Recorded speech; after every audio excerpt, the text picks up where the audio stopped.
Hi, I'm Natalia. I'm really into origami and I'm a huge walker. I do 15K steps per day. It's like a way to keep me like sane and happy and everything. Lovely. That's a lot of walking, and I'm sure it keeps you fit and healthy. But so, hello everyone. This is Natalia Siwek. She's a sophomore at the Harvard University in Cambridge, Massachusetts, majoring in both computer science and math. So, very technical person here. Today, we'll be hearing more from Natalia about the choices she's made, the lessons she's learned along the way, as well as advice and insight, and a ton of gems, which I'm sure this conversation will have as you as high schoolers prepare for this upcoming and exciting next phase of your life that we call as university. So welcome to University Unraveled. I'm your host, Arya Darod, currently studying at Minerva University. Welcome, Natalia, and thank you for joining me today. I know it's been a busy summer, but I'm excited for the conversation. Thanks a lot for the invitation. I'm really excited for our conversation. Awesome. We'll start with, so it's been freshman summer for me, freshman summer for you as well. And I'm sure there's a lot of interesting things going on. I'm sure it's also good to be home after a long time away Mm-hmm. from home. So, what have you been up to over this freshman summer?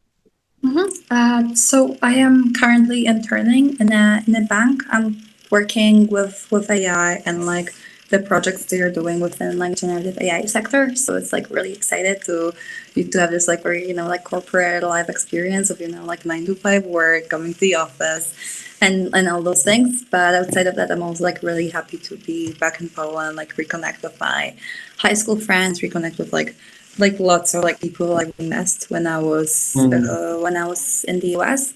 So it's also like like a great opportunity like to benefit on how Europe works with cheaper flights, closer commute to other countries and everything. So I'm also like traveling a bit, and so far the summer was amazing. Lovely. Yeah, I mean, it definitely feels like in my case when I came back home after the first year, just being at home felt like so different. It took me about a week to just get used to not being on campus, not having classes Monday to Friday. But a welcome Yeah. break, I'm sure. And like in my case especially, and I'm sure for a lot of us, freshman year is intense and there's a lot of stuff going on. This is a good time to sort of reflect and think about how the year went, plus recharge our like internal batteries for the next year to go well rested, happy, well prepared overall. So yeah, how would you, if you had to describe the first year at Harvard in one sentence, which I'm sure is very difficult, what would that one sentence be?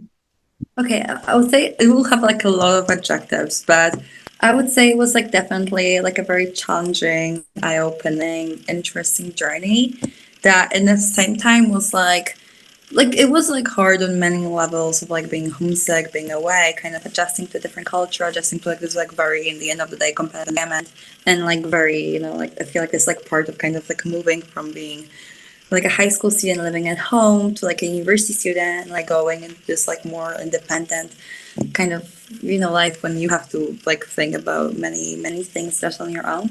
I feel like it was definitely a challenge, but at the same time it was like definitely the best year of my life. It was really stimulating, like intellectually, socially, and on like so many levels I like felt it's like my place to be kind of. I'm glad you feel that way. Um, and Minerva is my place to be. So I mean, it's just a lovely feeling to know that this is a place where you want to spend the next 3 years of your life studying Yeah. and growing and learning. Can you say more about the eye-opening aspect? Like that's an interesting adjective, which probably also applies to like my year at Minerva. But in what way was the first year eye-opening? Oh, so I would feel like there are like fair few layers to that. I feel like on that first layer, I feel like it was like very academically eye opening. I feel like I really felt I'm like intellectually pushing myself. And in a way, what I feel like is really good about like American universities is that you have like a lot of flexibility with the classes you're choosing, with like your major also in the end of the day. But like in the end of the, you can like really adjust your schedule to your needs. And I feel like the fact that you can, like, it's the kind of your choice how much you're putting on yourself.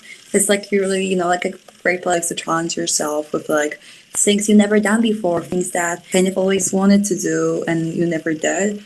So I feel like on the academic level, just with like the difficulty of classes and with like how much they're actually making you do the work, making you do the homework, go to classes, and participate in all the things that are going on like around the classroom and like kind of also outside in many ways. Like this is like a story I always love telling, but one of my CS professor for my first semester's computer science class. So it was this like very famous CS 50 that like a lot of people take online. We can take it Uh-huh. like like at Harvard with the Harvard professor and everything. So this guy has this tradition that every Friday he takes us out to lunch. And if there is anything I have learned about university students is that getting food is the best way to like get us to go somewhere. So I feel like it was like always such a great experience to like spend my like Friday like around like 1 p.m. going to a restaurant with my peers, with my professor that was always like talking with us about like and he's like really famous. He's like one of the most renowned like computer science like teachers around the world, just like talk about like life and everything. So I feel like there's like a lot of learning happening on many different layers. So I feel like the second layer in which like Harvard is so eye-opening is this like community level kind of, and how diverse are the people, how diverse is the community there. And I feel like before I had this like very like I would say fairly typical Polish person experience going to high school, primary school in my hometown. With that, like kind of like everyone comes from like fairly similar background, like financially wise, culturally, ethnically, and then like many leaders, like those people are, like I like people in my high school are incredible, and I'm really, I really love like meeting with them when I'm here. But I feel like what was such a great experience to have when I came to US was meeting so many people from all around the world, meeting so many people from US with so many like different backgrounds, different backstories, different interests. And I feel like it's like so incredible that on like one level they're like just your friends, and they're people you're partying with, people that you call when you wanna like talk about like some like drama, boyfriends, whatever, like all those like really like college, like like young people kind of, but at Yeah. the same time people who have so much experiences with things different than yours, and that can teach you so much about the world. And Mhm. I feel like having like friends who come from like from many different countries, it's always such a great experience to like learn about things that matter for them and things that are crucial for them. So like in a way, it's like for me like having Easter is such a like like very like important like culturally, religiously, like it's like such a big thing like here in Poland. And I feel like then like having them talk about what are celebrations are important for them on like any like culture levels things or like value level things, it's such an like eye opening thing, and I'm really grateful I could experience that. Mm. The- I just realized that as a CS major, you did have to take CS 50, which is a course I took online. Was it the same professor? Was it David J. Malin who taught you? Yeah, that's him. That's him. Okay. And he's so nice. I am actually working for CS 50 next semester, and Okay. I cannot wait to like get to know him even better. Mm. I'm so jealous. I used to hate computer science and coding, like a few years of middle school. And I think I was just also not taught it in the best way, but I was like, I had developed an aversion to CS and coding. Taking that course genuinely changed the way I think about code and computers. And there was just Yeah. something so beautiful about the way he walked through every step that I'm not a CS major now, but if he asked me, like if he, tomorrow he asked me to be a CS major, I would be a CS major if he were teaching me. It's that level of dedication I have to him. But I'm very jealous of you. I'm sure it was a lovely experience with the course. Um, would love to start with the decision to study abroad in the first place. Mhm. I have Polish friends at Minerva. I've heard that you have pretty decent public universities back home for, I'm sure, much more affordable tuition. Since when did the decision to study abroad or the desire to study abroad get inculcated in you? And plus, what were some of the motivating factors for wanting to go to the US and like leave home so far away? Yeah.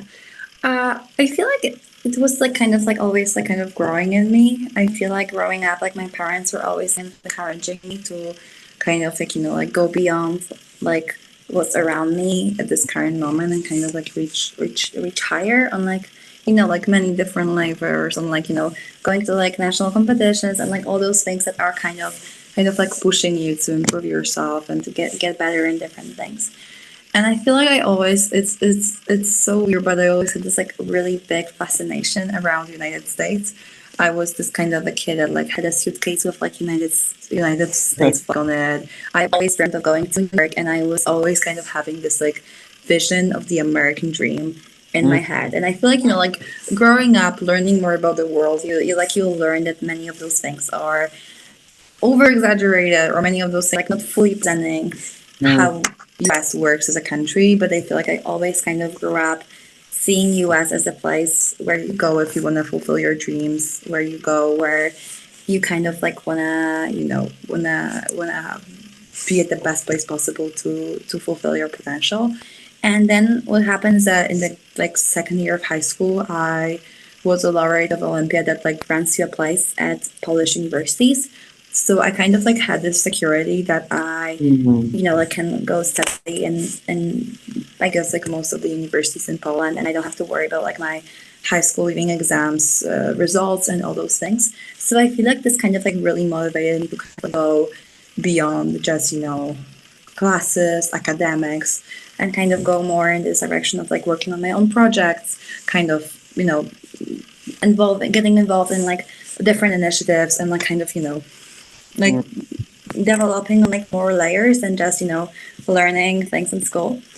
And I feel like somehow, like I feel like the decision that I made was it's really funny. I was I was doing like a like 40 kids from Poland were invited to a program in California for a week. It was like cooperation with like Stanford, Google, and many like tech companies there. And we were in San Francisco, which I'm sure you're like really familiar with at this point. And for one day, we went to LA, to Santa Monica, and we were swimming in the ocean. And I kind of had this thought that, like, in a year, I would really, really love to be able to swim in the ocean in West again with, my college friends. And it's kind of like, it was like, like beginning of my senior year of high school. It was definitely a difficult journey, I feel like, to apply to universities, learn about the process and everything. But in the end of the day, I feel like this is how it went. Lovely, and I'm sure many people listening to the podcast also just have the American dream in mind, and just have that dream of going to the US and seeing whether whatever we see in Hollywood actually happens. Some things are somewhat true, some things are very not true. You sort of figure that out once you actually land in the US. But I'm glad you also had the experience for that 1 week to actually be there, experience the culture, and see if this is something you want to do. Plus, want to restate an important point you made, which is that this could be for yourself, but this could also be for your parents' satisfaction. But I think it's important while applying abroad to have a few safety universities back home in case, for whatever reason, something goes downhill when you're applying abroad. I know it's always good to, like, let's say, have a few universities back in India, or in your case, back in Poland, which plan B, I'm going here. Like, I have a safety net. It's not like all or nothing. Any huge culture shocks during that whole first year at Harvard and in Massachusetts? I feel like the thing that people always say is that Americans are like very optimistic and very nice. But like I feel like the way I was always told this is that Americans are very nice, but also very fake, and this is like not really true and real. And I had like such a positive experience with this like American culture of like being so nice to each other, and kind of this like culture of like hyping each other up in a way. I feel like US is like the type of a place when you just like walk on the street and sometimes it's just like someone random like tells you a compliment. Just like, like walks past you and you're like, oh, you have great shoes. And you're like, oh my God, that's so nice. It's like, this makes my day. And I feel like US has this kind of culture that you're in the elevator in the building that you live, and you just like talk with the person in the elevator, even if you don't know each other. And even if it's a conversation about, oh, what happened today? How are your classes? Oh, what's your name, by the way? This type of thing. It's like still, so nice that people are so optimistic and they're so open. And I feel like I had like a very, very good experience of like kind of being welcomed as like, like people come, but a person coming kind of from outside of the US. So I feel like this was definitely like a very positive surprise for me.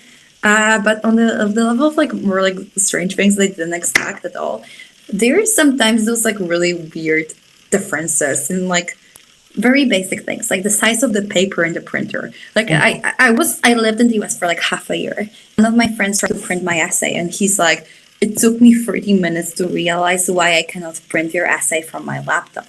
And like how did you know that you know like they're using the letter paper, not the A4 size that is like kind of I guess everywhere else. So I feel like sometimes you just like kind of have this like, oh, so it's so like you know like you would not think that this is actually a thing that someone can have differently than the typical size in the printer, but sometimes it just like works out like this. Mm. Yeah, I mean, I would agree. I think I found them to be just very emotionally expressive. When they're super happy, they're shouting for joy, or when they're Yeah. angry, they're shouting in anger. But like, let's say in my culture, we also do have a habit of, to some extent, holding back the emotions inside. I feel like, don't want to generalize, but my experience with Americans so far has just been that they let their emotions flow, which can be a Yeah. good or a bad thing, but just I'm just pointing out a cultural difference. Especially in their sports games, I've seen very intense Yeah. arguments, fights, and blood, and all of that. Um, I actually have like a few like close friends from college or from India, and I feel like they're always like my people that I go to when I need like a like you know this like very like rational advice when I need someone to like calm me down and be like, Natalia, it's gonna be all right. Like, mm, not getting a good score in like one piece set is not gonna kill you and destroy your life. And I feel like I really appreciate how you know how calm and how like thought through they kind of are as people. And I feel like it's always like you know I feel like this is like another great thing about US is that you have those like people who are growing up with this like very American, very positive type of way, but you also have like a lot of people with like immigrant background. And when you like get friends with them and you kind of like go from this level of like you know, like kind of all of us kind of like adjusting to the culture that we are around. And when you go to this like friends level, when people are kind of feel like a bit more like showing like their like cultural backgrounds, cultural like things that they grew up in, and you really can appreciate the differences and the way people approach different things.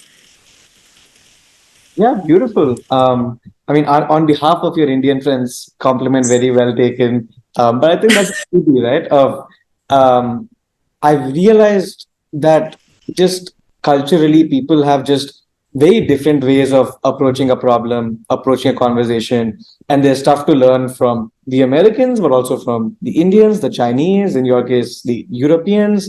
The beauty is, I think, you can sort of take pieces of different cultures which you feel you want to inculcate into your life and your culture, and you can leave whatever doesn't work for you. Is I think the beauty of it. Like take the best, leave the rest.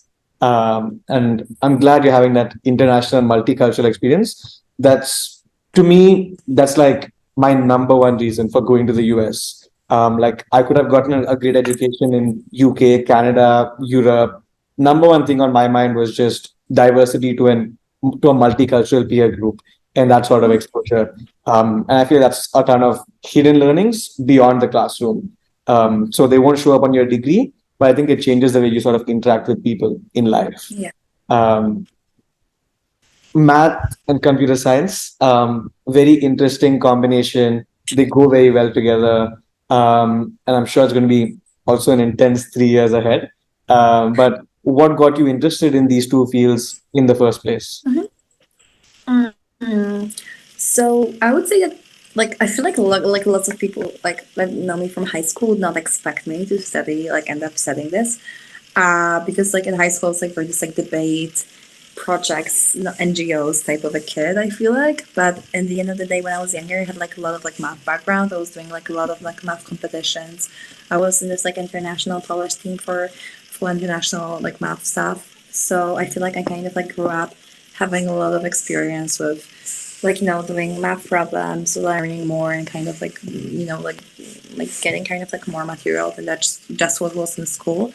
And I feel like it kind of like developed this like sense of finding like a lot of beauty in math and like writing math proofs and like learning more and kind of in a way that math as a subject like kind of how it all ties up together in the end and how you know you're setting a course for a semester and there is a point when you're kind of getting lost and then like somehow like a week or two after, like it all figures out and it all makes sense, and then your brain like it connects like other things in math that you've learned before about.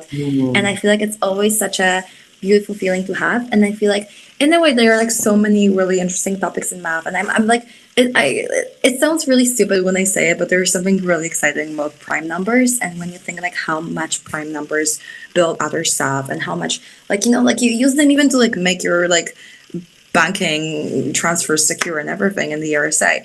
So I feel like in the end of the day, there are like so many things in math that are really exciting on a theoretical level, and then you can kind of see how they apply to many things in the current world, and how even if you don't see them at first, there are so many things that you would not be able to have or to do or to work in like technology, but also in many different sectors without math.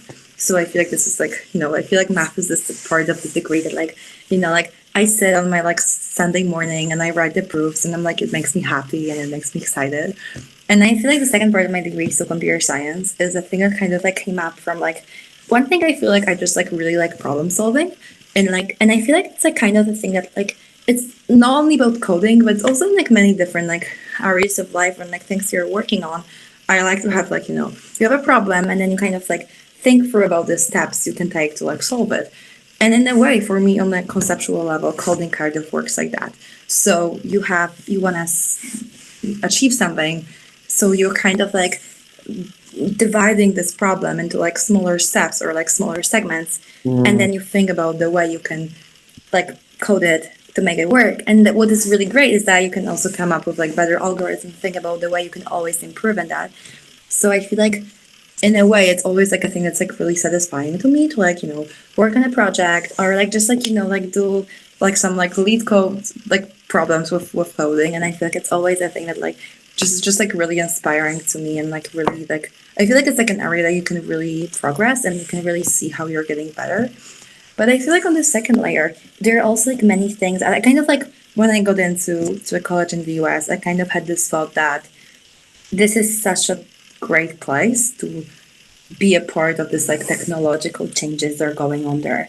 And like we had like some Altman visiting in May at Harvard, and there are like so many of those like things when people who are changing the technological sector right now are in the US, are willing to talk to you in those universities and everything. And like right now, like working with AI, or like just like having this like kind of like passion to having an impact, seeing like being a part of the progress we are having and making as a society, I kind of had this thought that like doing computer science is this like one thing that kind of like takes me closer to having the impact, making the progress, and like being the part of the technological evolution that we see every day. Yeah, lovely. And I love the way you broke down sort of the computer science or the coding mentality. And I feel like the way you broke it down is a very good argument for everyone to know how to code, not just to like technically know how to program a computer, because of the way it makes you think in terms of taking a big problem, breaking it down, working on it step by step. As well as I think debugging has its own sets of beautiful mindsets which come with it. But I think that sort of algorithmic thinking is how I would put it, like just breaking down the problem and addressing it step by step applies to not only technical problems. I think it applies even to non-technical or more bigger life problems as well. If we can break it down, and that also gets us less overwhelmed. Like you start with this huge thing which you have to build, but you go at it step by step. Like let's start with the if else, let's go to the loops, let's do the and so on and so on and so on. Yeah. Yeah. Um, I would love to ask a slightly more twisted question here, but I think very valuable to ask because I'm sure for so many listeners to this episode, Harvard is like up there, like it is the dream school. And I'm sure, I mean, I don't need to say it when I don't even need to double say it when I say that you've got great academics, you've got among the best professors in the world, you've got Sam Altman and other great speakers coming in. And so it is a beautiful and a transformational university experience. But I also feel, just on a personal level, and maybe this will get proven wrong through the episodes, that each university has two or three big drawbacks or limitations. some sort of the experience which is less pleasant for a student. And so if there's someone listening to the episode who potentially is a good fit for Harvard, wants to apply and ends up getting in, I think it's just very useful for them to know that these are two or three things of your experience which you should set yourself up for or prepare, which might be less pleasant. Anything come to mind in terms of aspects of the Harvard experience that were less pleasant for you? What I would say is because Harvard is taking so many top performers kind of from their communities on like, both like academic level but also extracurricular level. Like you have, top singers, top athletes, top debaters, top artists, top writers, and in any kind of area, you're gonna find someone who has like lots of experience in that. Like, like I have friends who are writing for New York Times. I have friends who are gonna be participating in the Olympics. Like I guess like kind of like source today, yeah. And sometimes I feel like the thing that happens is that you have to be really okay with losing, or you have to be really okay with not being the best, or even not being average in activities you're undertaking, because people you're kind of comparing yourself against are people who spend like really big part of their life being a top performer in this activity. And I feel like it's always kind of this experience that you want to start something, but then a person doing this right next to you is so much ahead that it can sometimes feel like really overwhelming, and it can feel so so hard to like kind of start. But I feel like it's like a definitely on many levels. It's also a good experience to have, and I feel like it's definitely a good experience to have if you were always kind of this talented kid that people were impressed with, and people were always saying if you were so smart and so talented and you can like everything comes so easy to you, to have this experience of like things not coming easy to you if they come easy to other people, and kind of like learning that you have to like think of many things and compare them only to how you are performing in them, not just kind of always, and not like comparing yourself to other people, and like always having in mind that people that are doing those activities with you maybe have like much more experience than you, and like maybe like this was a thing that they were dedicated to, and in the same way as there are things in which you are the top performer, and they were those things like where your passion, where your drive, were the thing that you were growing the most in. Like other people have their own things too, and kind of I feel like it's just like kind of like a thing you have to adjust to.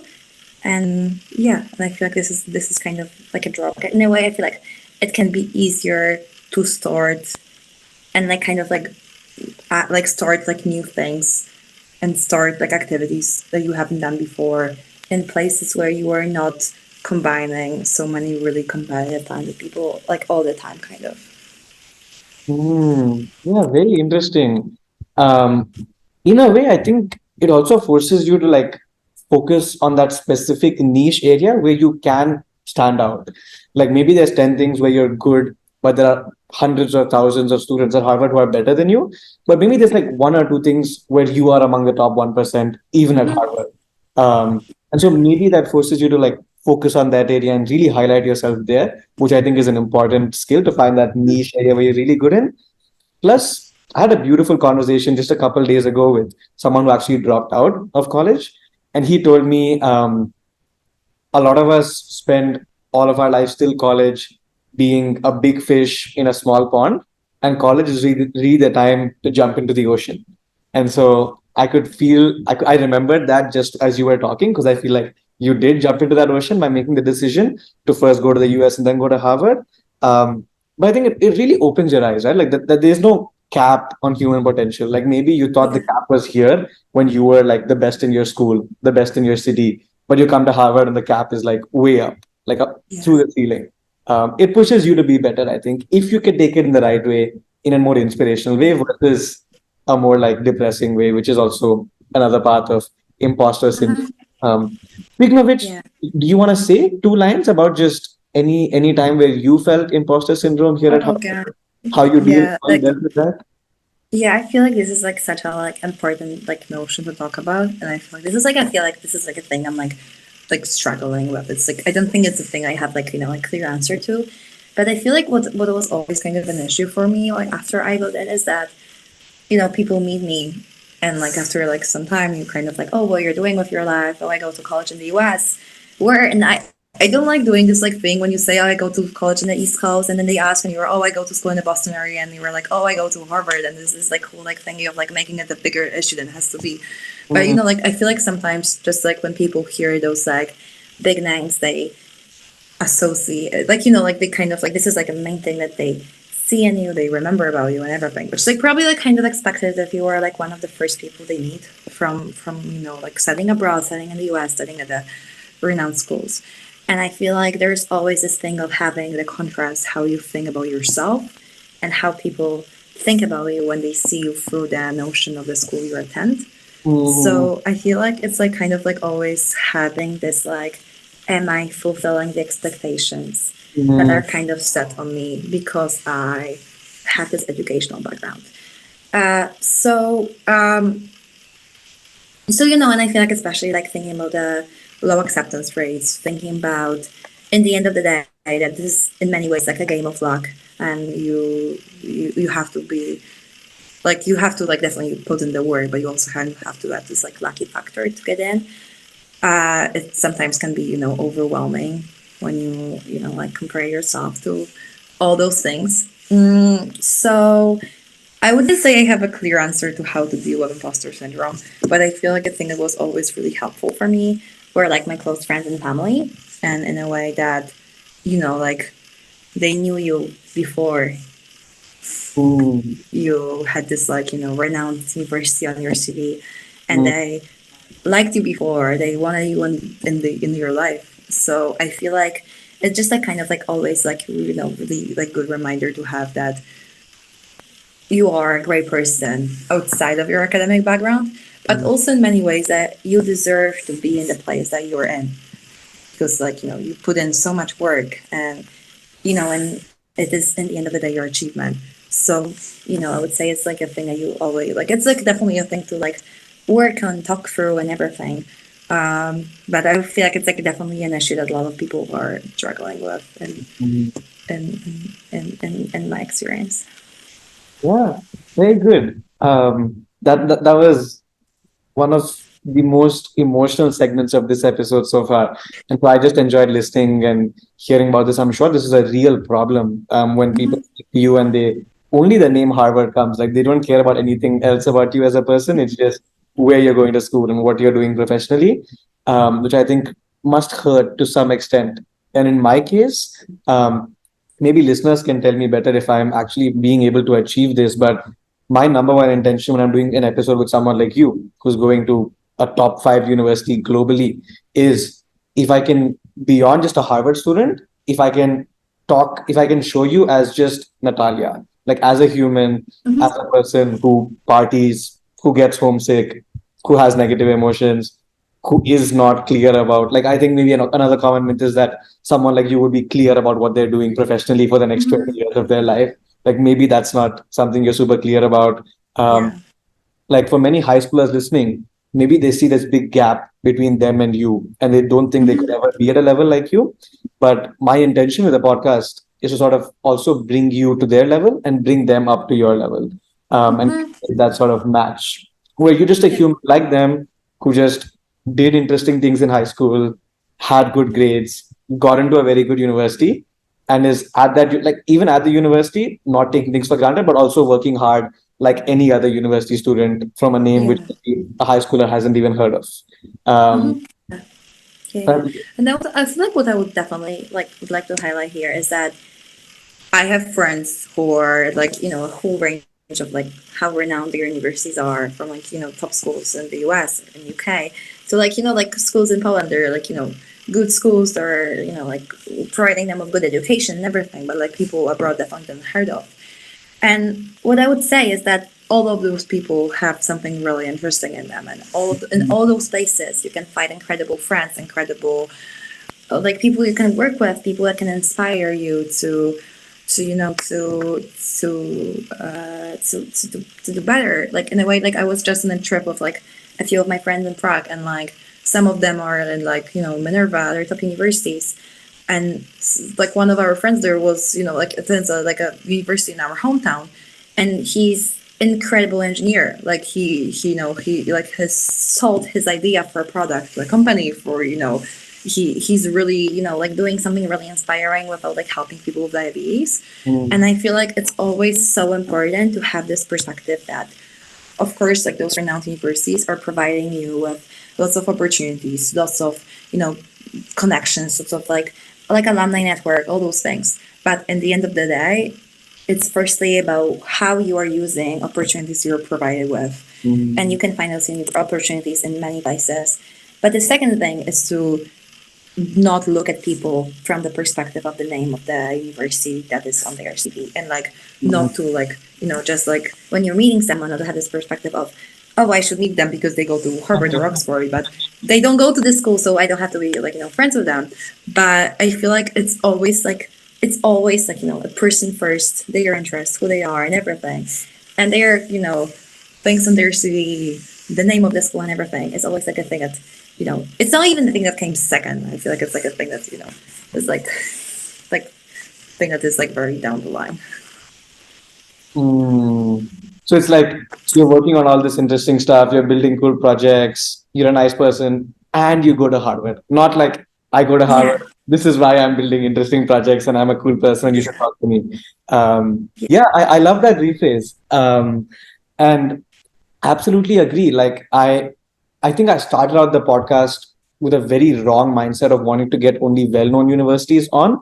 And then now I'm rephrasing. And even when I make an ask to someone to recommend as someone as a guest on a podcast, it's just recommend anyone who you think has an interesting and unconventional university experience, who you think is willing to share advice and insight on the podcast. Like I've had people from universities, which even me as a person, like I know a lot of good universities in the US, I didn't even know their name. And we had beautiful conversations beyond just the name of their university. So I think it's important to get beyond that name, especially high schoolers. The name is everything. And in our society, I think the name means a lot. But also, I mean, getting into Harvard is not the end of the world. Like, it's not like you got into Harvard and then you can just sleep for the rest of your life. Like, you're still working hard like every other university student. You still have to find the time to use these opportunities. You still have to reach out to alumni. No one's going to be reaching out to you. So in many ways that university experience is, I think, universal, regardless of the name of the school. Um, I know we just had a whole section on the name of the university is not as important as we think it is and get beyond the name. But I mean, we still can't deny the name and the selectiveness of Harvard as an institution. And so I'm sure a lot of listeners are absolutely dying for me to ask this next question, which is just please share with us different any aspect of your university application when you were in high school, which you think really made you special and unique as a Harvard candidate. So I always like to leave aside grades and SAT, ACT, but feel free to dive into any extracurriculars or even essay writing best practices or strategy if you'd like to. But let's get to it. So I feel like the thing I would start with is that I had this experience that I wasn't really sure what I'm going to apply to US or like what I'm going to do with my life till like, beginning of senior year, I feel like. So I think it kind of like made me like do the things I like, do the things that like made me feel fulfilled, that I was just like really excited to like see how I'm gonna do in them and everything. So I feel like, but there are also like things I just kind of did because it was COVID and I was kind of bored and I didn't really have things to do at home and everything. So it always sounds kind of weird when I say, but I feel like a lot of things started with like doing like I first of all like I joined debate in the first high school, and I feel like it was such an incredible experience for me because I feel like I always kind of was this like nerdy math kid that was kind of shy, kind of afraid to speak up and everything. And I feel like I was like fairly confident in my like math skills. Yeah, like I could solve those like linear equations like incredibly, but I feel like there are like many different skills that you kind of need with like be good communicating ideas, be confident in public speaking and all those things. And I feel like this is the thing that I was really able to develop in debate, but it also allowed me to like meet a lot of like really interesting people, like a lot of like, like people who were already at uni or like people I could just like kind of learn from.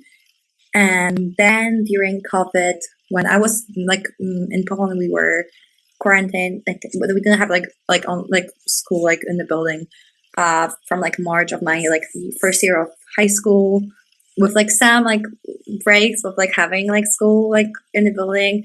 But in the end of the day, I didn't really have this like offline educational experience till the end of the sophomore year of high school. So I feel like in that time I just had like a lot of space to start doing those like Olympiads, which are just like few stages competitions and some like areas of knowledge, just like learn about.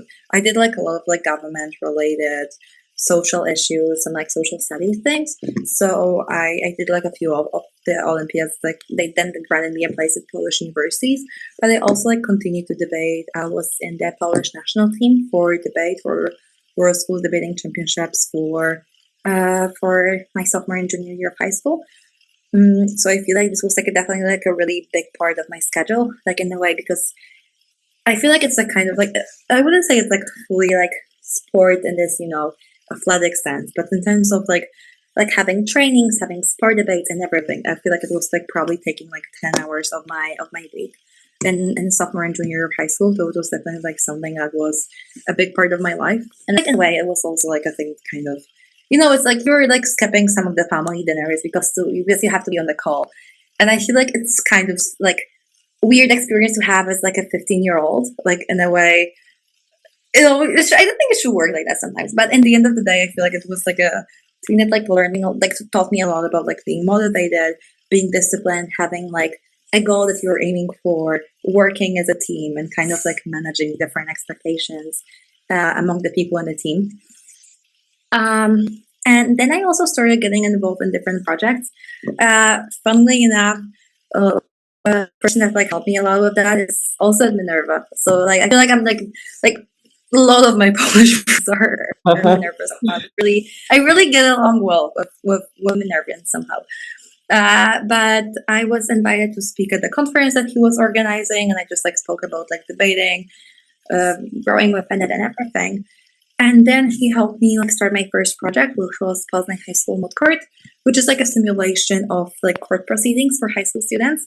And it was really interesting because I never participated in them as a participant. I kind of knew the idea, but I was just like kind of really excited to like start something that's kind of mine, kind of like no one is controlling how exactly I'm gonna do this.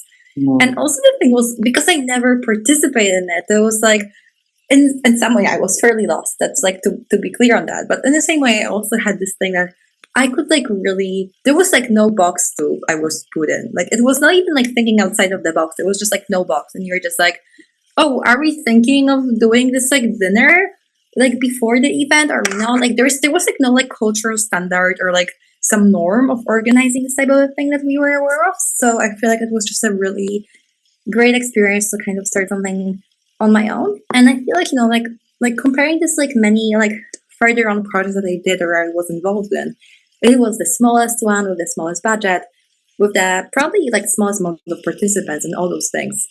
But regardless of that, this like 10K Polish currency budget, those like 100 people that participated in them, I was like so passionate about this. And I was having dreams about this like Excel sheet with our budget and our like list of things that we need and all those things. And it was like such a like, I feel like major part of what I cared about and what I was passionate about. I further on actually like wrote my Harvard essay about this event.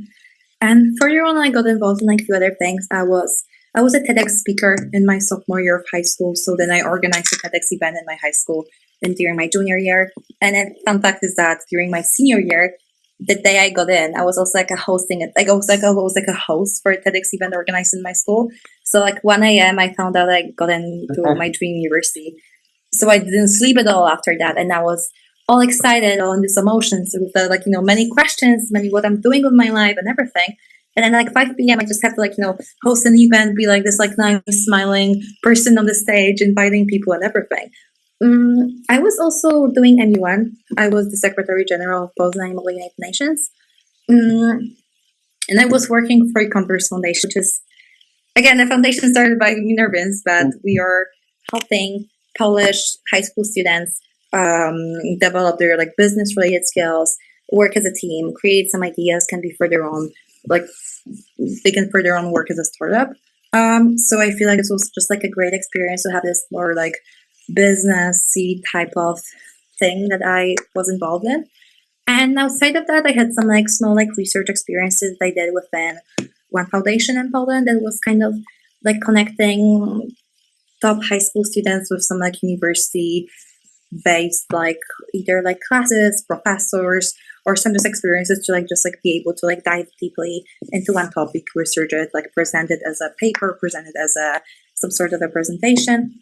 Yeah, and outside of that, I was doing like lots of like tutoring as a volunteering because I feel like I'm like just like on a personal level, I'm like really passionate about like education, just like increasing the education opportunities of like underprivileged kids. I feel like like kind of like seeing how many opportunities I had because I grew up in a major city, because my parents always like really cared about education, because I always had access to great teachers, had access to people that wanted to support me. I feel like I always kind of had this thing that I really want to kind of like, pass it forward in a way. So I feel like it was just always really exciting for me just to be able to, like explain fractions to kids from like fifth grade of primary school and, just do it as a form of volunteering. Wow. Diversity is insane. I mean, as a math and CS major, you were in debate, you were in education, you were in some business and economics and startups related work. Um, I think the beauty of a person like yourself who's involved in so many different things beyond just getting into Harvard is that even at Harvard, as a math and CS major, you also can get involved in, let's say, the debate club. You can also get involved in educational initiatives. You can also get involved in, let's say, the legal side and the parliamentary aspects you were talking about in terms of court proceedings. So as a person, I think it has become more interesting. Let's say someone doesn't like CS and math, you can still connect with them on so many other topics aside from what you're actually studying. So, in terms of just your ability to make friends and be an interesting person so that you find interesting people also in your circle, I feel like in that sense, also just diversifying yourself, especially as a high schooler, getting involved, like putting your feet into many different buckets is super valuable. Even at university, you'll have like 10 different topics you can talk about versus, let's say, just Yeah. talking about CS and math. I'm just taking CS and math because that's what you are studying. Yeah. But could be whatever that person is studying. Um, Yeah. I feel like what's also important is that currently like many things that are going on are like kind of intersections of many things going like many different like kind of areas of knowledge in a way.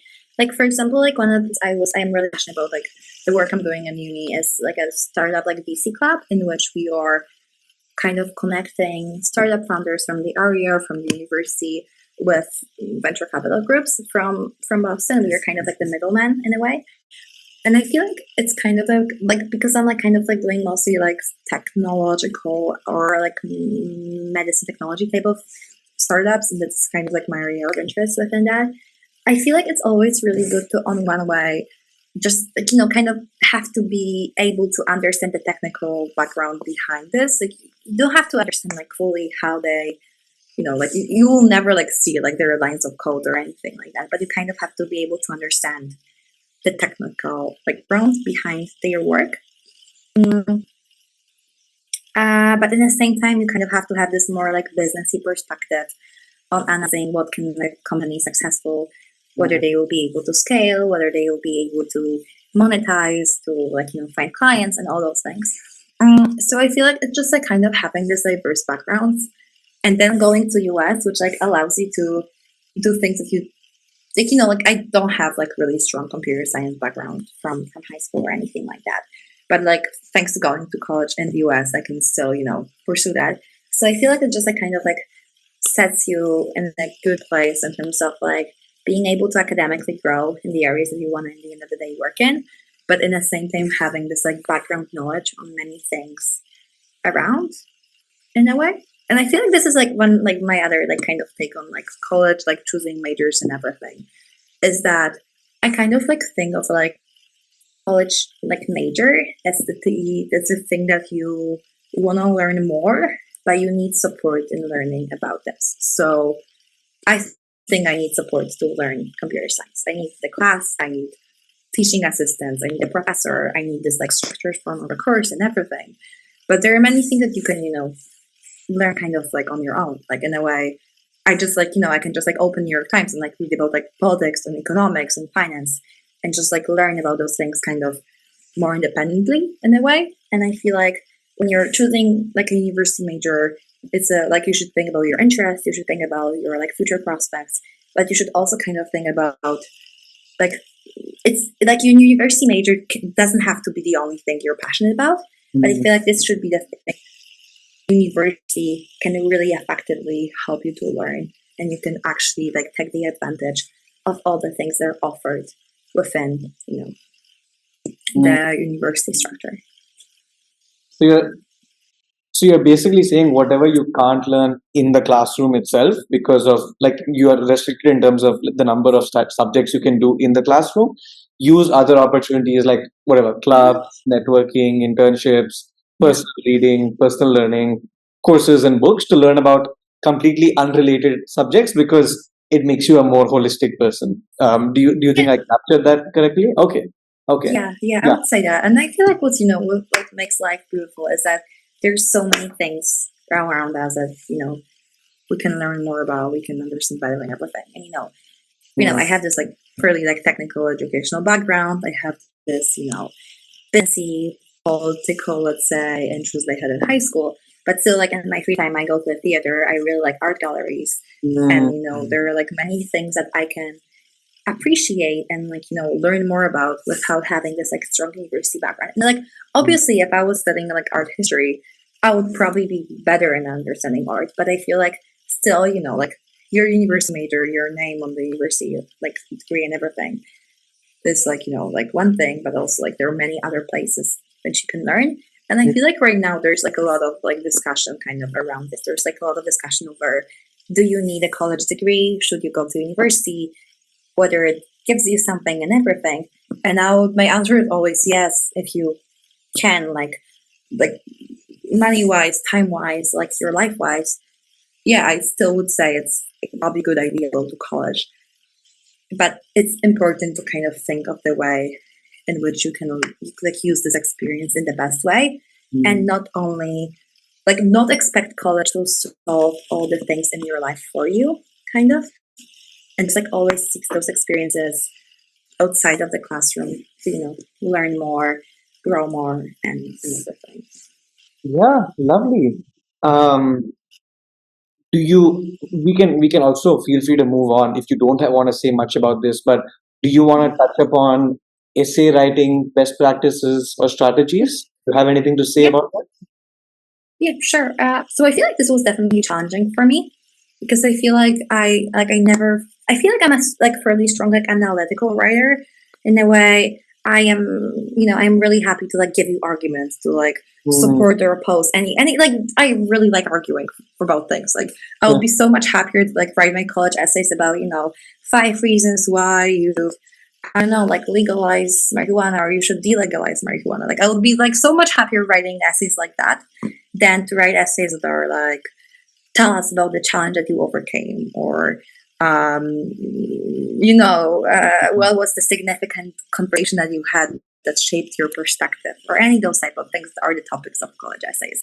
So I feel like the thing that I would say is that when you have your college application, there are many places that talk about your achievements, like those very quantifiable things like how many competitions did you win, how many points did you had on your SAT, what were your grades, what like your teachers write your references and all those things like they're like like they know what were your achievements, and kind of it's not about having one more place about your achievements, your competitions, your extracurricular activities on the level of like I achieved this and this, yeah. But what I would say is that essays are a very unique place to kind of have a place to kind of show a bit more who you are, what you value, kind of have this like personal tone in your essays in the way you write and everything. So what I would say is that definitely start early. Like there are like lots of essays to write, and with like university admissions to US, you have to apply to many schools. Like whoever you are not guaranteed admission to a school that has 5% admission rate. You're not guaranteed admission to like school that has like it's like you cannot guarantee you're gonna get in regardless of what you have on your CV. Yeah. So what I would say is that definitely start early, but also kind of think about the experiences that you have that kind of like it either make you special or just are important for you. So like for example, I'm from like my parents have like 4 kids. Yeah, so I'm the oldest of 4. So I feel like in many ways just like being the oldest daughter kind of like shaped me as a person. And I feel like there are many things you learn from being a sibling, from being the oldest sibling, and things around like like family relations and everything. So for example, like my main essay for my US application was about how relationship with my siblings kind of shaped me as a person. And it's basically like a kind of like a 3 short stories with like 3 of my siblings, and then some reflection about how it made me a person I am. And I feel like definitely like you will not capture who you are fully, because like it's impossible to capture yourself fully in like 600-word essay. And I feel like it's also like like, do we fully know who we are, and can we like fully present that? I don't think so. But I feel like it's kind of about like choosing those experiences that make you that are important to you, and then showing this in writing, and just like definitely like like proofread it, like make it like sound good and everything, but it's not like having your own voice. So like there are definitely like like many places where you can like get help, either like in like some like paid consulting companies, or you can just like there are like also like a lot of foundations that help with like university admissions, and there are like many places where you can ask for help. And it's definitely a good idea to ask for help from students, teachers, friends, family, and everything. But it's also important to kind of preserve your own voice in that. And I'm sure that speaks well to students out there who are more analytical in terms of mindset, like more logical, analytical STEM students for whom writing an essay, like I know some of my friends, everything else was fine. SAT was fine, grades was fine, extracurriculars, quantifying. But writing an essay was so difficult because, like, how do I talk about myself? How do I talk? Like in your case, a very simple thing of just being the eldest of 4 in a household and being the eldest daughter. How do you get that through an essay of writing? But I think we touched upon a lot of good, valuable insights and tips over here, and definitely a good place for them to get to know you more as a person beyond just someone who is like, let's say, who has done interesting things or who has great accomplishments. Like, get to know you as a person, showcase that you're not a perfect person. You do have your own limitations, or you have your failures and challenges, but you're working towards them, is a great way to structure an essay. Um, but yeah, I'm glad we touched upon this because I'm sure this is like the most ambiguous part of the application process for most people. Yeah. But thank you for also sharing your example and being willing to do that. Um, to wrap up this first section of the episode, we've already covered a lot of ground. Um, but and maybe this is a very specific question, but I'm sure there are listeners who will find themselves in this category. If you had to give one message to a high schooler who has just or recently been rejected from an Ivy League, and maybe that's a little depressing, they're not in a great mental state right now, do you have anything you'd like to say to them? I would say that I got rejected from 7 Ivy League colleges. And and it's obviously like a different like position to say it from a person who has this like whole like like privilege, and I'm like really grateful that I can attend like the one that accepted me and everything. But what I would say is that in the same way as I said it to a friend a few days after I got in, because we were kind of like talking of like, I feel like I had this fear that I'm gonna become a bad person because I got into a prestigious school, and I'm gonna get too self-obsessed and everything. And I feel like I said this sentence that in the same way as I wouldn't like my rejections to define me, I wouldn't like my acceptances to define me. And I kind of like would say it's kind of backwards this time. Like in the same way as I am hopefully more than a Harvard student, you were like so much more than a person that did not get into an Ivy League school. And I feel like first of all, like this system is on many levels unfair on many levels. There are things like around like some like legacy privileges to difficulties related, like for example, being an international student, and like the whole like how it's harder to get in if you're international and everything. And they're like on so many levels in which the system isn't, I wouldn't say, perfect and fully meritocratic. But then the second layer is also, based on luck. Yeah, like if they're getting so many applications, it's very easy for them to make a mistake and not admit someone that will thrive in those universities. And I feel like if you had the courage to apply, if you had the motivation to work on your application, work on yourself, you were set in a really good place, regardless of where you're going to college. And the same traits that led you to apply are also the traits that can lead you further on to succeed in, like, career wise, socially wise, or in any type of activities you're going to be pursuing further on. So I feel like this is like definitely like the first thing I would say is that it doesn't reflect you, and it's not a thing that you should feel bad about. And I feel like you should definitely feel proud for applying. And there are so many people around the world who don't apply because they're afraid of failing, they're afraid of rejecting. And the fact that you have the courage to apply and to, face the fear of rejection is something really important. But the second thing I would also say is that the world does not end on the name of your university, and you definitely have many places to strive for, and many places where you can like really grow as a person. And that they're like, if it's like your life ambition to go to an Ivy League school at some point of your life, there are master programs, there are PhD programs, there are like professional programs. There are so many ways in which you can attend this school at some point of your life, and it's not a closed door in any way. So like say it's like I I was like rejected from other schools I wanted to go for. Harvard was the last like university decision I have opened. So for me it was it was like a very emotional moment and everything. And I would say that definitely there are many places that would love to have you, and that you would be a great addition to the community, to the academic life and everything. And just just kind of go with this. Yeah. I mean, I didn't get rejected from any IVs, but like even just hearing what you said, I felt pretty warm just inside. And so I'm sure for someone who has not even an IV, for someone who got rejected from maybe their potential dream university, I'm sure what you said it was very well put, is all I would say. Like very inspirational. And thank you for saying that. Yeah, and I mean, just like you, I know many Ivy friends who just don't like saying that they go to XYZ institution. Like they just say, I go to school in Philadelphia, or I go to school close to XYZ city.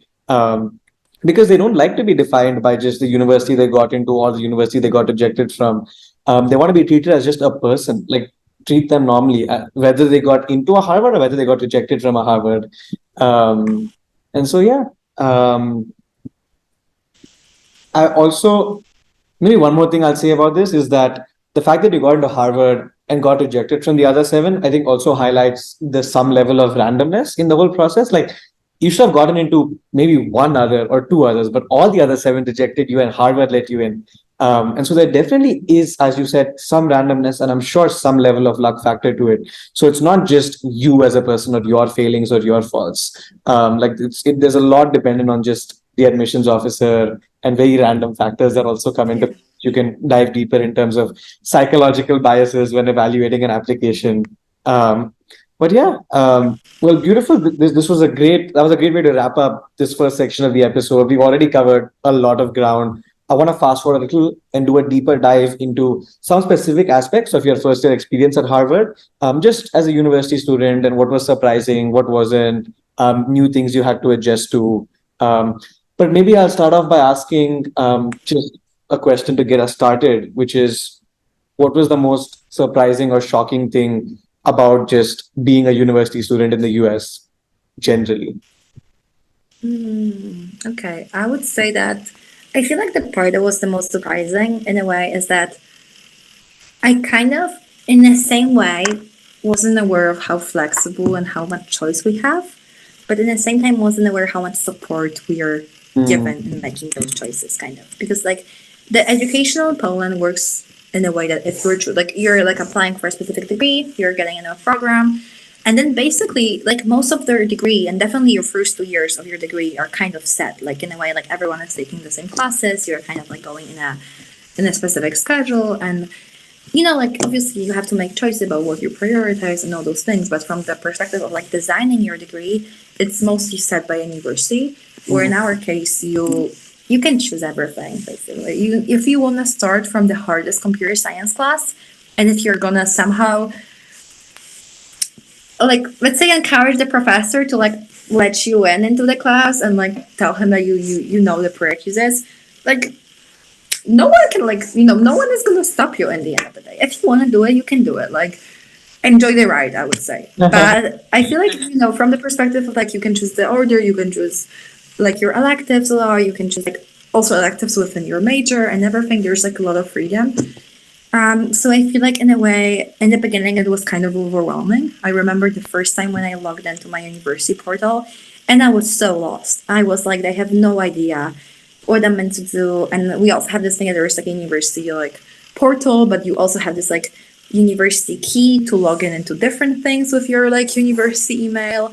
And I was so lost. I had no idea where I am. I had no idea how I'm meant to, fulfill my like housing preferences, how I'm meant to do some other things. And it just like all was so messy and so it's so overwhelming in a way. And then, like you open the course catalog and you see those like 4,000 courses or something to choose from. And then you're like, how am I meant to choose four out of this? And I feel like in the beginning it was so overwhelming. There was so much going on.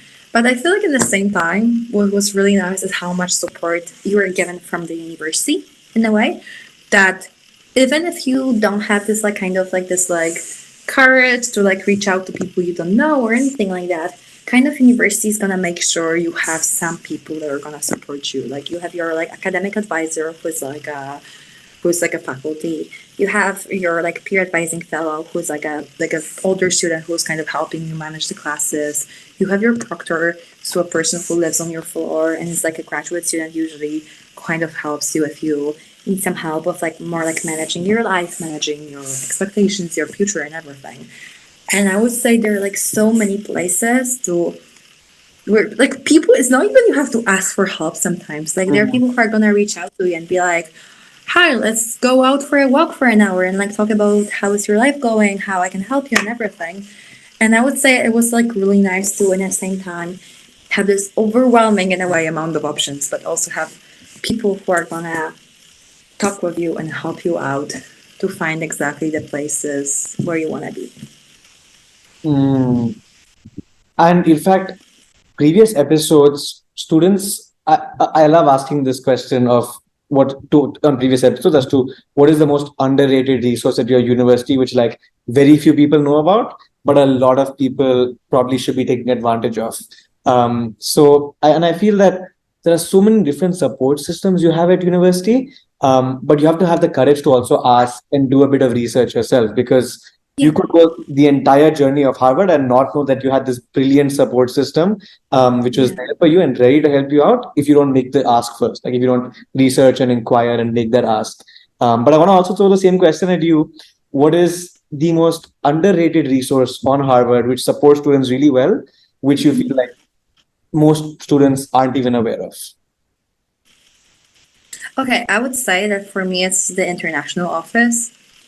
Because I am like personally fairly lost and like I feel like it's like kind of like the whole immigration, staying in the US after college, work experiences and all those things are kind of like always like stressful part. I feel like especially for internationals who are kind of dependent on like work to be able to stay in the US and like our like visas like further on can be dependent on that.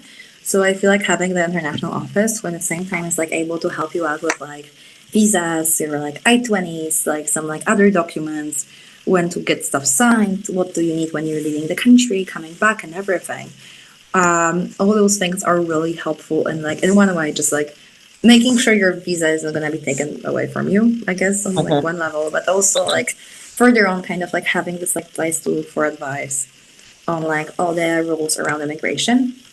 So I feel like this is like definitely really helpful for me because like I feel like there's like a lot of like just like a lot of like legal rules, a lot of like things that would be hard to like understand on your own, and just like a really good place to go for that. Yeah, finding smaller support systems, like smaller communities that could be, in your case, cultural, could be something like, let's say, or it could be something more academic specific, like a specific math study group or a CS study group or a coding Yeah. group. I think those smaller bubbles of support are also like super valuable. In my case, I feel like those are very underrated at university. like being able to join those different small organizations or small clubs where you can actually find quote unquote your people. Um, Yeah. but I'm glad we touched on this. And yeah, definitely legal work and visa work is something you definitely want to, as much as possible, like outsource to just the university and let them take care of the major headaches, let them explain it to you simply. But for international students, there's a lot going on for sure. And so it's definitely valuable to be checking in with the visa officer or the visa head of your university and talk about how you can maintain that F1 status for the 4 years, which also has its own set of like guidelines. But we'll not do a deep dive there. I'll just leave it at that in terms of visas. Um, I do want to do a deep dive into academics and classes at Harvard. So the major part of my question is just how do your typical math and CS classes work at Harvard? Mhm. Plus, if it's possible for you to touch upon what are major differences between high school classes of, let's say, math and CS versus Harvard classes of math and CS. Mhm. Yeah, sure. So I will just like preface by saying that my high school experience with math classes was probably fairly unique because I did IB. I did in a like probably so there were like only 30 people in my like IB program, and Mm. then if you divide people into subject groups from that, I ended up having like 5 people in my like high school math class. So my high school math experience was very much very cozy. You're like friends with those people, like like you see them for like 6 hours per week Mm. every day, almost like 3 times per week. Like your teachers like knows you really well. You kind of have this more experience of just like talking about specifically things you don't understand and your problems because like the small class allows for that. But like I feel like there are like still like differences between that and like college level classes. But I would say like also if someone has this like more like typical like experience with like high school class when you just have like 30 people or something like that taking a math class with you, I feel like this will also apply. So what I would say is that what's really major part of like math and CS classes are the P sets. So like probably like every week you're just assigned a set of problems to solve on your own Mm. that are kind of like based on like what you're doing in class, but they're visibly harder in a way. Like it's not only applying a theorem or doing some computation, but they're usually like challenging you on like just like intellectual level. So they're like not those just like exercise, like kind of like do in 20 minutes and be set. So they're like usually taking like I don't know like 8 to 10 hours, I'd say. Oh, wow. So I feel like they're like kind of like this like big part that you have to be involved with, submit them every week. They're a big part of your grade in the end of the day. So I would say this is a part. Usually you have some form of a lecture, like you definitely have some form of a lecture or more workshopy type of a class. So it depends on like the way that the class is set. But some of my classes had this like typical lecture when there's someone like explaining concepts and everything. But I also took a class that was based in a way that it was kind of like the reverse classroom idea that our professor like wrote the textbooks for our class, so you have to read the textbook before every class, and then the class works in a way that you are in pairs and you're per programming, but there are also like a lot of like teaching fellows, the professor and everyone is kind of like walking around. So you're also like kind of like having someone to explain things for you and everything. But this is happening more in the concept. You're meant to like read and understand something, and then you're getting help, and then you're kind of training how to do those things. So I feel like it kind of depends on the class. And then what's like really important in like math and CS classes are the office hours, which is like work in a way that you have like few fellow teaching assistants who are helping you out with like exercises, sometimes with pieces, explaining concepts. And I feel like there is such a great way to like first of all, like there were definitely weeks in which I would not even start the piece without going to office hours and have being like, "Hi, I'm so sorry. I read everything. I went to class. I really thought I get what's going on." And then I open the pieces and I'm really lost. And you have someone to like kind of guide you for this. But I feel like they're also like a place to like meet other people in your class, and you're kind of sitting in these office hours. There are like I don't know, like 13 students and 2 teaching fellows, and you're waiting to get help from a teaching fellow, but you also like kind of like start talking to people around you.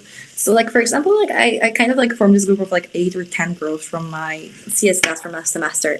We just like once like we're all together at the office hours, and we were like we have no idea what's going on. We are so lost, and we just kind of like really bonded around this piece that is so hard, this class is annoying and everything. And like we were just like people you could always reach out for help if Yeah. you needed it. So I feel like this is the part. And of course you have like exams. There's like a joke at Harvard that goes that when you have those like midterms exams, the name suggests that it's in the middle of the semester. But the truth is that midterms start the third week of the semester and finish the last. And professors put them anytime you want, and the time they want. They usually put more than one. And like the worst part of this is that sometimes they're just like seasons when there are like a lot of midterms. Like for example, just before the spring break, I had like 4 midterms in a week, and it is just usually like a pretty crazy period for everyone. And then you have like midterms that are kind of like going through the semester in different points, and then in the end you have the final season. Mm, yeah, and that's basically how usually classes are structured. So I feel like the main differences are, first of all, kind of putting more emphasis on your own work in a way. Like it's like you actually have to do the PSET. Your work in the Mhm. PSET is assessed and is a part of your grade. You have to show the way you thought about stuff and everything. This is like definitely a big part of the class. And I would say the second thing is that in a way, even in the case when I had this like very small setting in my math class in high school, I feel like the fact that you have like teach those office hours is really helpful because it kind of really allows you to have this like much more like personalized type of, I would say, learning in a way, when you don't have to feel ashamed of like asking a stupid question because like there are no other people who are like listening to what you're talking to with a teaching fellow. So I would say they are definitely a really good setting to learn more and grow. I entered Minerva thinking that academics would probably be like 70 to 80% of the experience. After 1 year at Minerva, it's honestly flipped. Like now I feel like academics are just, in my case, 20 to 30% of the university experience. And there's so much more going on, which is also worth Mm-hmm. investing time into, both personally in terms of just having fun and socializing, but also even professionally in terms of professional growth. So I want to ask you, beyond academics and the classroom, what are some other ways that you try and grow as a professional or in terms of your career? Like what other activities do you invest time into? I feel like the research that was like the most helpful for me, like career wise, was just like talking with people that are either current students or alumni. And I feel like, like kind of everyone has like slightly different Mm, knowledge, different things they've read about or anything. And just like talking with my friends about, recruitment companies, what we are doing and everything was always really helpful. But I feel like I learned a lot from just like doing coffee chats with like professionals in a way. And I feel like a lot of people like think about coffee chats in this like very I don't want to use this word, but like kind of like transactional way that you're doing a coffee chat to get a referral and then have easier way of getting an interview. But mm, for me, it's like not even about on the way of like, oh, I want to get a referral, but I feel like it's more about I'm a younger person. I just turned 19. I don't know a lot of things about the professional world, about the way that different companies work and everything. And just having the ability to talk with someone who graduated 5, 6 years ago, is like a few years into their career, and just like can like tell me about like the way that they work and just like tell them about like the daily basis, like what they would do differently and everything. Like had this thing that for a long like for some time I thought that maybe I should just like like go work in finance or do something around that. And then mm, I just like talked with a guy who works in a private equity fund, and just like kind of it just like kind of like allowed me to like see how this work works mm. and like what type of things I actually want to do. And I feel like just like being able to connect with alumni that can like just like help you out and just inspire you in a way to use your potential to like show you like different career paths. I feel like it's really helpful because I feel like sometimes it's just like really easy to fall into this trap of like consulting investment banking type of thinking in colleges that this is like the paths you should be going for when there's so many things to do. And I feel like it's always really inspiring to talk with the people who have pursued them. Yeah, I mean, I think what you said about coffee chats also translates if you were to like extrapolate a little. I think I would also give very similar advice to networking in that people can very easily see through you when you have an ulterior motive to go and network with someone and you just want Yeah. that internship or you just want them to be doing something for you. I think number one is what value are you adding to them, which could be as simple as just being curious about their life, having an open mind, and just being like just really being grateful for the conversation could be as the value could be as simple as that. But I think, yeah, I mean, even when I approach a coffee chat or just talking to someone older than me, it's just this person has more wisdom than me. They've lived more of life than me personally and professionally. Let's just learn from them. They need not be Yeah. someone who I get an internship from or they need not even be someone in a field I'm related to. In your case, you've been talking with people in finance, which is maybe a field you might not be getting into, but still valuable to have such connections. Somewhere along the line, they will help you out. But I'm really glad we touched upon a few different areas there. That feels like a really comprehensive segment to me. Probably can't let you go without asking this one question, which I am also very personally curious about, is a few myths or stereotypes about Harvard students, which you think are like wrong, like they've just been proven wrong over the first year. I feel like there are like a few things. I feel like there's definitely a stereotype that all of the Harvard students are this type of like 4.0, 1600 on the SAT, studying all the time and everything type of people. And I feel like, definitely people are motivated, people are working hard. Definitely, like you can run into your friends really easily in the libraries. Yeah, like definitely that's the part of the experience. But I would say that the amount of like, different interests and different, like many ways in which people are spending their time. Like, like I spend many of my evenings playing card games, playing badminton, like cooking, watching movies, or just like, sitting and like gossiping and like just like having this like very, just like very, like very typical, I feel like experiences, going to cinema and everything. So I feel like in a way, definitely like Harvard students or people in Harvard students are, doing so many things outside of studying. And but they're also doing like many different things outside of, just working your careers and their, bright futures and everything. Like in a way, I feel like this was like really great experience for me that, all those people are people them, like right now I really miss and I really cannot wait to see in like Yeah. less than 2 months. Yeah. And I feel like this is just kind of like what's the big part of the Harvard experience is that, like those people are really incredible and they're just, great people to spend time with. I feel like the second stereotype is that people are like very egocentric and very self-obsessed. And I feel like I can see like the logic from what this is coming, that they are like top performers and everything. But I feel like because you also kind of have to showcase your personality, you kind of have to have like different activities you're involved with. You kind of like have to, like have some experiences that are allowing you to get in. I feel like in the end of the day, like there are so many people who are so humble, so honest, so modest, and who will like talk about you about everything but their achievements. Like I have like the story, like one of my closest friends I was like traveling with in the beginning of summer. Um, he is like 2 times like medalist of an international Olympiad, and I didn't know for like 8 months of knowing him, and he just like said it as like, oh, because like we were talking about like traveling. He was like, yeah, because I was in Indonesia and I did da da da da.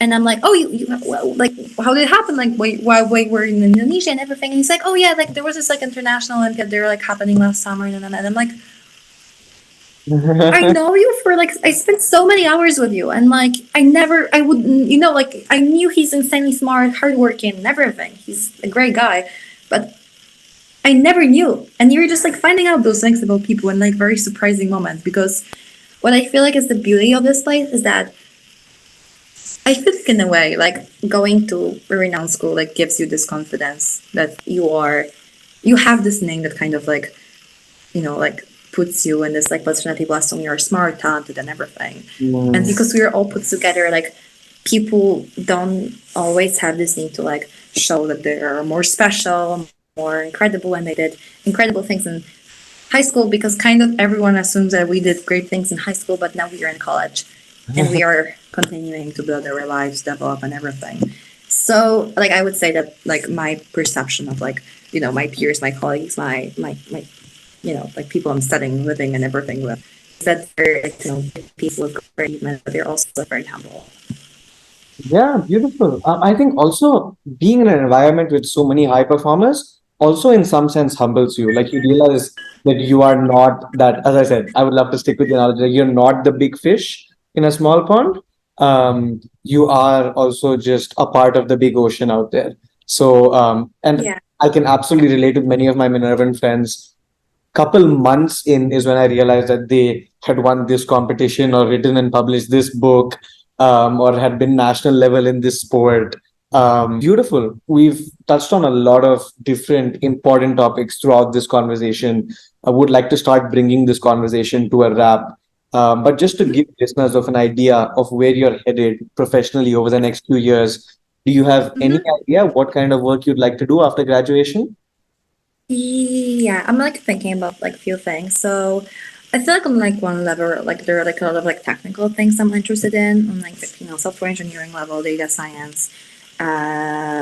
some like AI machine learning things. So I feel like this is like one area of interest of like having like more this like technical coding type of work. Mm. I feel like second type of things that I'm interested in are more like product management. So kind of like a mix of technical like understanding technical knowledge. That's like I feel like usually like people who are product managers are people who were coding for a few years and then they moved into product management. But like kind of a mix between having this more like managerial kind of like businessy perspective on like products built within the company and having this like technical understanding.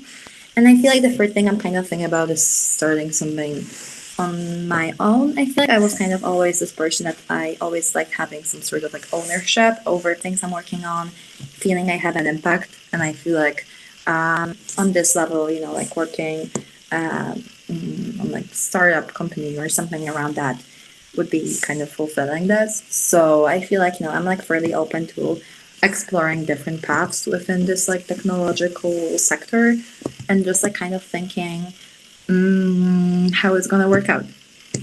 Yeah. No, I'm excited to reconnect with you. We both will probably graduate a few months apart, like 2027. So I'm really excited to connect with you in a couple of years and see what you've been up to, what you've been working on, whether your life path has become more specific in some sense, as I'm sure it will. Mm-hmm. As you get more experiences, interesting internships, you go deeper into your academics and classes. Um, but yeah, I mean, sounds like you also have options open in terms of multiple different paths, which potentially I'm sure that's why we do internships, is to like explore these different fields we're into. Um, Yeah. awesome. We will end on a slightly more exciting and fast-paced note with our fast fire round of questioning. And so we'll just be asking you a few quick questions and also Mm-hmm. feel free to answer as briefly as you would like to in one short phrase or one sentence. But this should also give you as a more human and more personal side of you. Um, what's the most Sure. interesting class you've taken during the first year at Harvard? I would say it was Economics 50, which is like data science and social studies, which was a great class to like both learn like data science tools like R, Python, and but also in the same time explore them in this like social context setting. And like I feel like it just also made me understand a lot of things about US and their problems, kind of like social. Interesting. Okay. That sounds like a fun class. Yeah. What's any fun fact about Harvard which you came to know after being at Harvard? I would say that like there are like a lot of like traditions and that are a lot of like kind of things that when you're already a student. Like there are like for example there's like a football game between Harvard and Yale, and the whole university like when is the game is happening at Yale, I would say like two-thirds of the Harvard students are taking buses to Yale. We are driving there. We are partying together, and then like I don't know like 12 or something like that. There is a game, and you're rooting for your team. Someone wins, and then you were like still partying. You're meeting a lot of like great people and everything.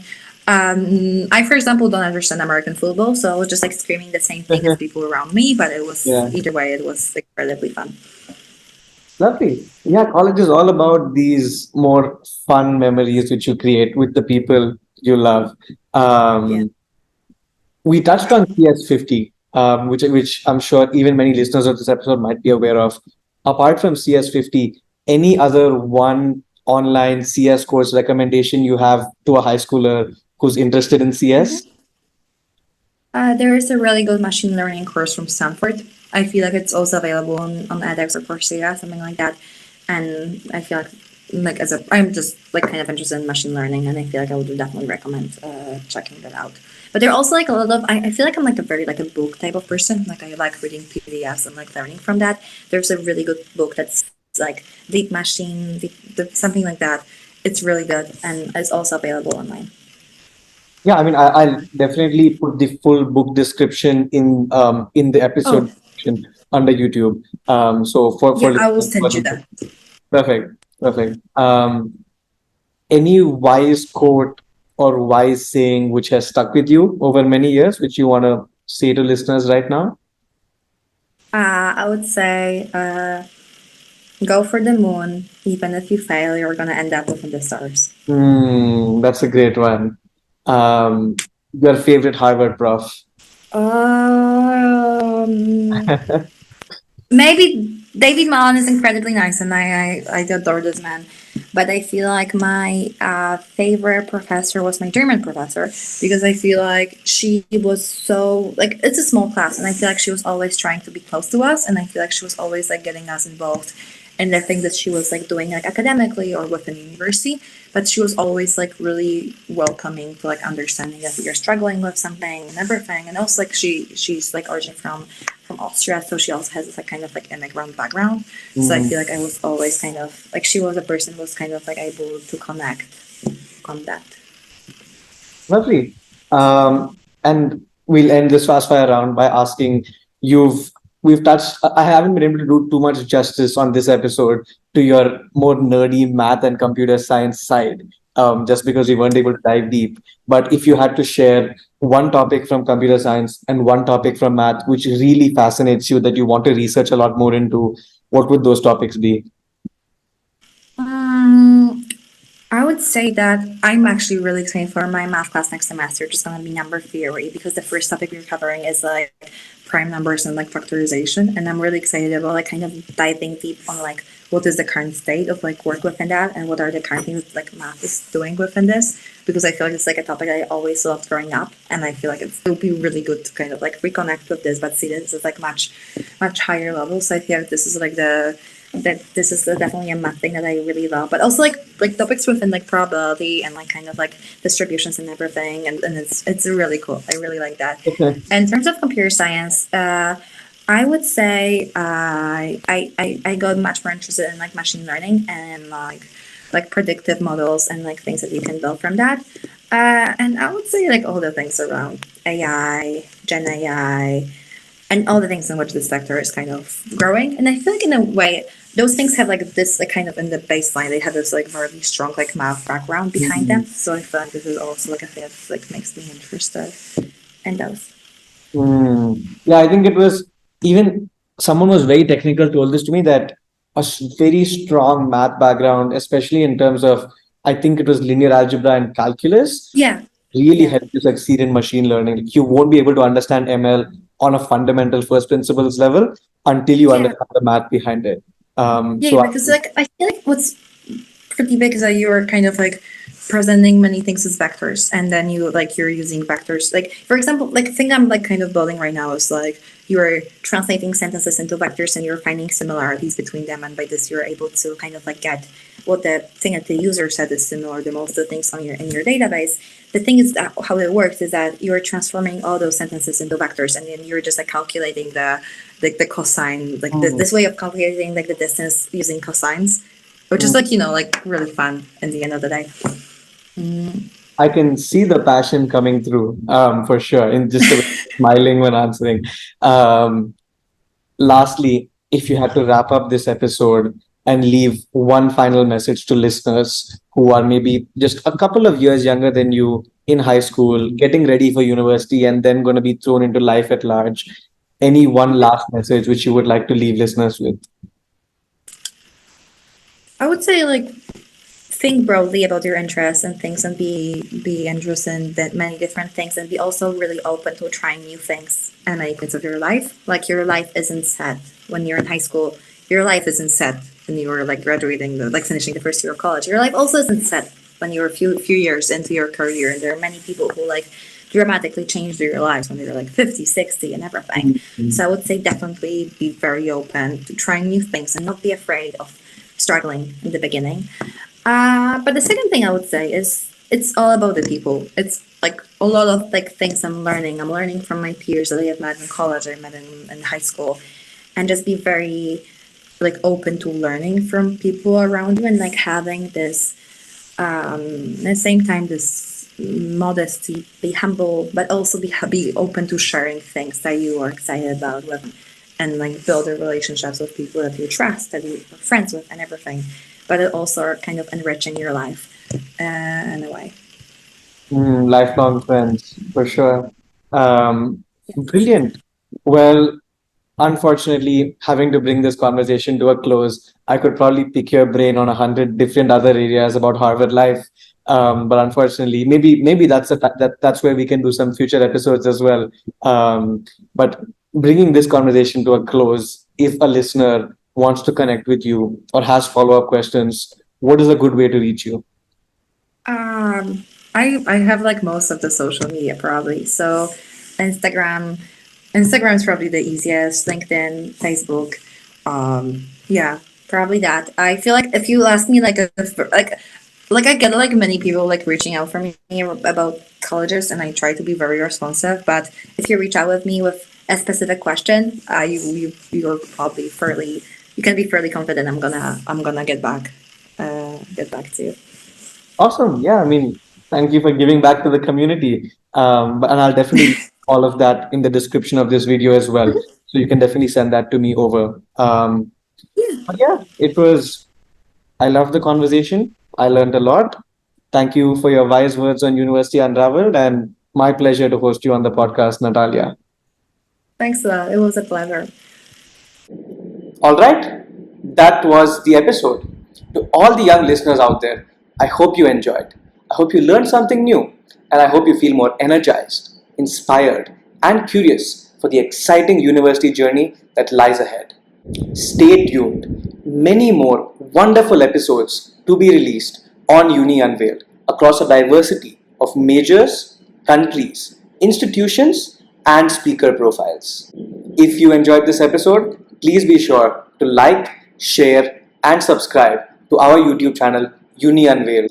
This podcast is just a small part of a much larger initiative undertaken by my family called Serene Strokes to spread positive sparks of growth, transformation, and joy among all our audience. Check out our official website www.serenestrokes.com. In the description and comments, please feel free to share other topics and questions which you would love to hear about from our different speakers on this podcast. Until then, take care and remember that this big word, university, may not be as scary or as intimidating as you think it is. Thank you for listening to Uni Unveiled.